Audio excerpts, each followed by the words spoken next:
We are back at Performance Auto in Burlington, Wyoming, and we're gonna build a Hemi Belvedere in the Boneyard. I've never been here. I've never seen this car. The thing is almost like brand new. Yeah, it really is. And so is that one over there. They got another Belvedere since the last time I was here. This junkyard, or actually like personal collection, is basically a Mopar specialist. They have a whole bunch of project vehicles here. That's what this one was. It's a 69 Plymouth Belvedere, no engine, no trans, and I brought parts, which I'll fill you in on, to make this thing great. And I'm gonna need both these guys' help because we've got 5 days and we're gonna replace every nut and bolt in the whole drivetrain. Fortunately, they cleared the shop for us, so you wanna help me push it in? It's my favorite thing to do. This thing rolls great. And I think Freiburger must be doing most of the pushing.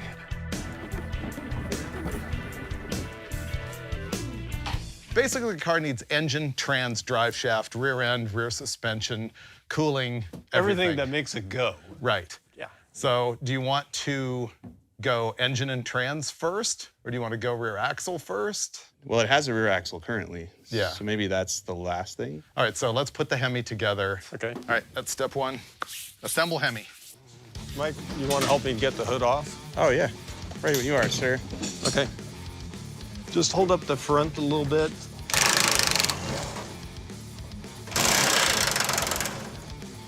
Oh, wow. We just handled that like nothing. It's pretty light, too. Yeah. Steve, can you tighten this around? There we go. Stop. More. That's it. Okay. Yep. Mint. Oh, that doesn't go to a main cap. What does that go to? There's a main cap right here. There's an angle bracket, but we're not using it. I'm changing the oil pan because I've learned my lesson so many times about like thrashing on dirt and corners without a road race pan. Okay. I think that's it, right? Okay. All right, I'm gonna need some pipe plugs. Bink. All right, oil pump next. There we go. One of the things I want to do is modify the steering column. Now, this is a column shift car, so it has these arms here, which come off the bottom of the column and activate the transmission shifter. And they're just in the way when we're going to put that big Hemi in there. So I'm going to cut those off.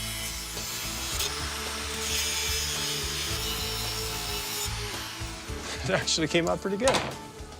The 426 Hemi uses a different motor mount than the other big block V8s in the Chrysler line. The good news is that the K-member in the car is the same, be it a 318 or a big block.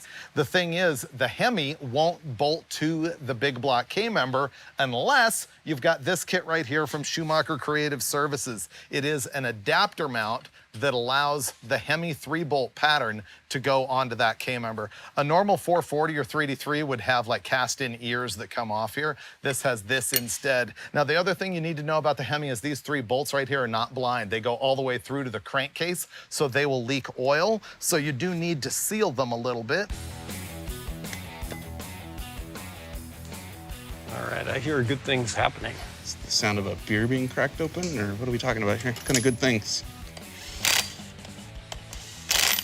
And I know we're gonna break this in properly for 200 or 300 miles before the first burnout or, drag race. So I'm gonna go the extra mile and wipe my handprints off of this. 80 to 120 grit surface finish, driving 750 miles on the highway. We don't need that kind of negativity here on Roadkill, so we're just gonna send it. A little higher? We don't have our dowels in the back of this block. Oh, really? Yeah. That's a good catch. Well, I found a couple big block Chryslers here that have the parts that we need, including distributor hold down and dowel pins on the bell housing surface. I have my feet down on terra firma. When it comes to taking out dowel pins, I don't live in illusion, I'm not trying to send a rocket to Mars. I know that they're gonna be stuck. These are all big blocks. And they're firma.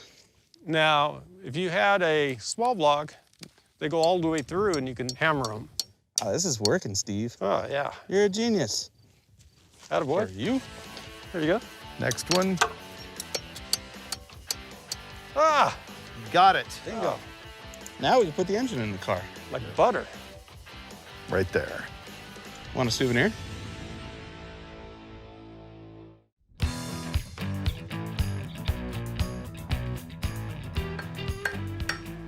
We have our new dowels in the block. We're gonna bolt the bell housing on with a couple bolts, and we're actually gonna test fit the transmission out here just to make sure everything's cool and that the splines will line up with the pilot bearing in there. And that way, hopefully we don't have to fight it as much once we get underneath the car. This little ear right here.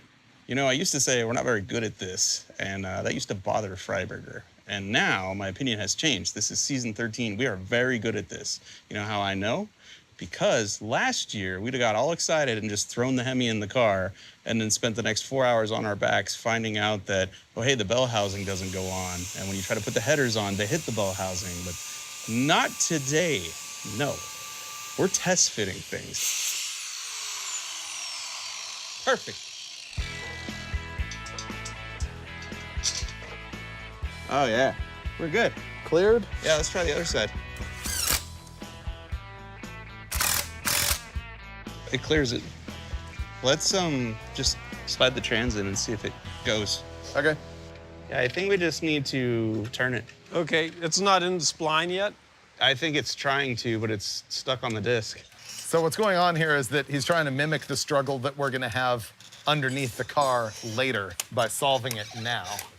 The Hemi 4-speed is distinguished by an 18 spline input, and this has a 23. It's just the transmission that was available. So it's a little smaller. It's not technically correct, but we don't care. You know, we're trying to test fit things and make sure that once it's in the car, we don't have a problem putting the transmission and mating it to the back of the motor. And sure enough, it does not want to go in there. It could be that our clutch disc is not perfectly in line with the back of the crank and the trans. It's out of alignment. The tool won't even go in now. So we need to loosen up the clutch.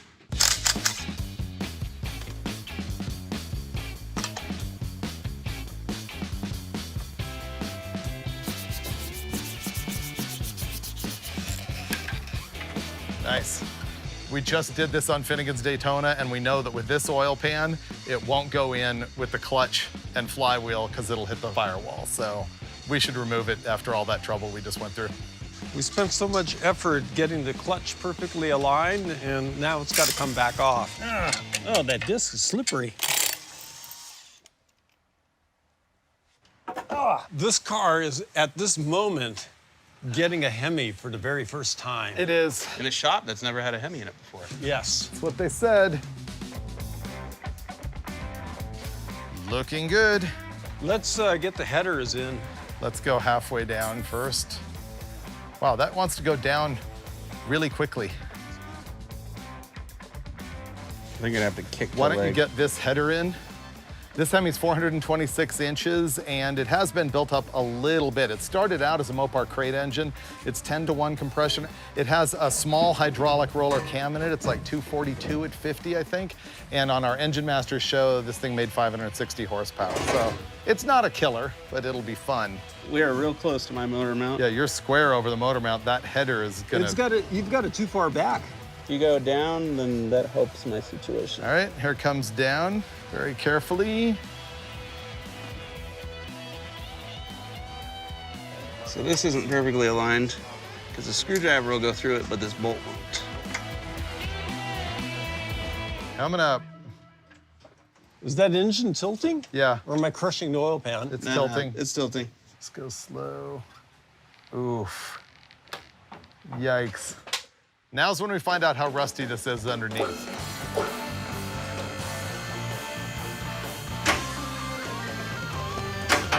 Okay, this will go right on. Let's bolt it in. Okay, go. Before we put this header in, let's put the flywheel and the clutch in.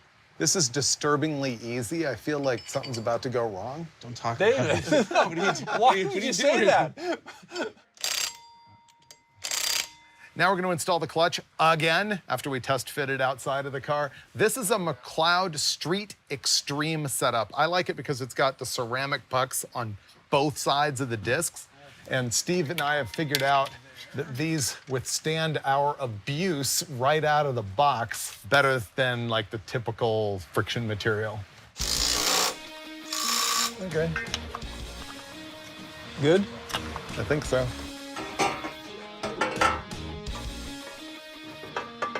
There we go.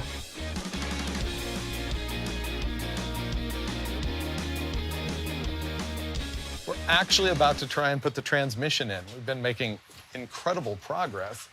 The B-body actually uses a different cross member for a 4-speed than it does for a 3-speed or an automatic. So I had to order that on eBay. They didn't have one here at the yard. Maybe a little on the tip, you know, just. Oh, yeah.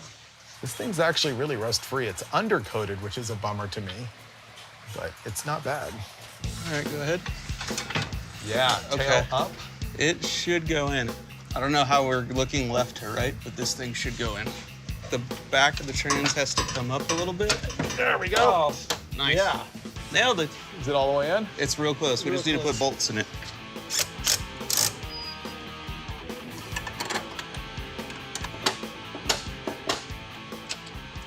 Trans is in.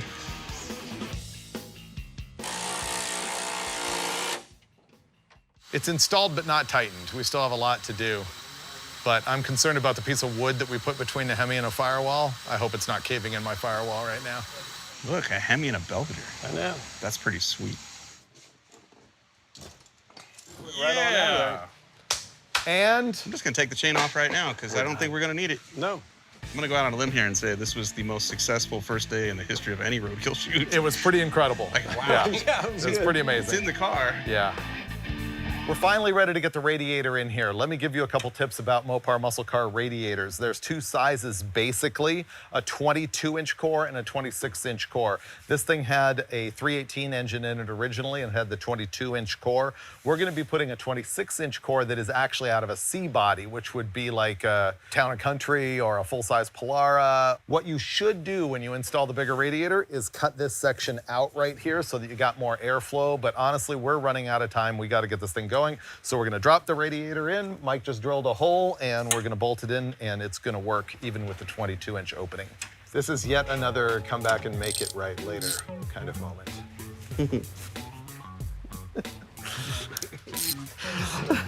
This car is rapidly becoming one of my favorites. Great. Those guys gave me this shroud off of this radiator. Man, this thing is gonna cool good. Wow, look at that, actual coolant, or should I say antifreeze, because it freezes here in Wyoming, and this thing's gonna stay here for a little while. We're right now at the point of like rushed butchering. The wiring is a disaster, but it's functional. We just want to hear the thing run tonight. So I think we gotta do the antifreeze. It needs fluid in the transmission so we don't spin that dry. Gas in the tank. Gas in the tank. Turn the key. That's it. Yeah. It's gonna be loud. You might think this is full of sweet honey barbecue sauce, but it's actually premium high-octane gasoline. It's the perfect size to inject the gasoline right into the bowl without spilling a drop. You got the extinguisher? Just. When this backfires because the ignition's too far advanced, that's gotta be a big fire. There we go. That's a lot of gas. Wow, that's a moderate amount. I'm ready to start it. How about you? I'm Well, pretty we have to flammable check myself. the pump shot. It has it. I just checked it. Oh, okay. Ready? Yep. Yeah. Oh! First try! Dude! Yes!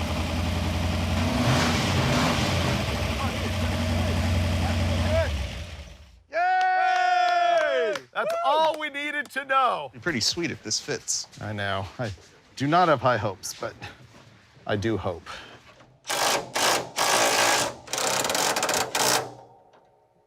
And we attempt it. All right.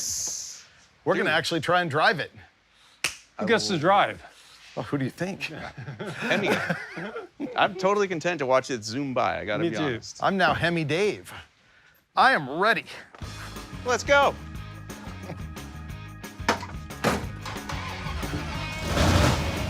First drive.